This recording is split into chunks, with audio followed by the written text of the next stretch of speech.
అఖిల భారత విద్యార్థి సమాఖ్య ఏఐఎస్ఎఫ్ ఆధ్వర్యంలో మంత్రాలయం నియోజకవర్గం కోసిగ బస్టాండ్లో బాలపల్లి, పల్లెపాడు, చింతకుంట, దుద్ది, కొలమీనపేట, మొగ్గులదొడ్డి, కరణి విద్యార్థులతో బస్సును అడ్డుకున్నారు. ఈ కార్యక్రమంలో ఏఐఎస్ఎఫ్ నాయకులు విజయ్, దివాకర్, మహాలక్ష్మి, శివ, బడేసాబ్, గణేష్, వీరేంద్ర, నరేంద్ర, ప్రభాకర్, ఆనంద్, నరసింహులు, గ్రామాల విద్యార్థులు తదితరులు పాల్గొన్నారు. సమైక్య ఏఐఎస్ఎఫ్ ఆధ్వర్యంలో స్థానిక బస్టాండ్లో ధర్నా చేయడం జరుగుతుంది.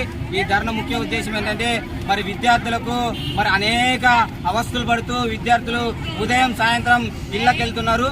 విద్యార్థులకు ప్రభుత్వం వెంటనే బస్సులు కేటాయించి విద్యార్థులను గమ్యస్థానానికి సేఫ్ గా తీసుకెళ్లాలని చెప్పేసి ఈరోజు ధర్నా చేస్తున్నాం. కోసిగి, చింతకుంట, పల్లెపాడు, మాలపల్లి ఈ రోడ్డు పైన గతంలో రోడ్డు బాగోలేదని చెప్పేసి విద్యార్థుల బస్సులను నిలిపివేయడం జరిగింది. అలాగే కరిని, తిప్పలదొడ్డి, దిద్ది, కొలమేనపేట ఈ రస్సులో విద్యార్థులకు ఉదయం మాత్రమే బస్సు వస్తుంది, సాయంత్రం మాత్రం ఎలాంటి బస్సులు లేవు. తల్లిదండ్రులు లేట్ గా వెళ్తే విద్యార్థుల పైన అనేక ఆరోపణలు వస్తాయి. కాబట్టి ప్రభుత్వం వెంటనే స్పందించాలి.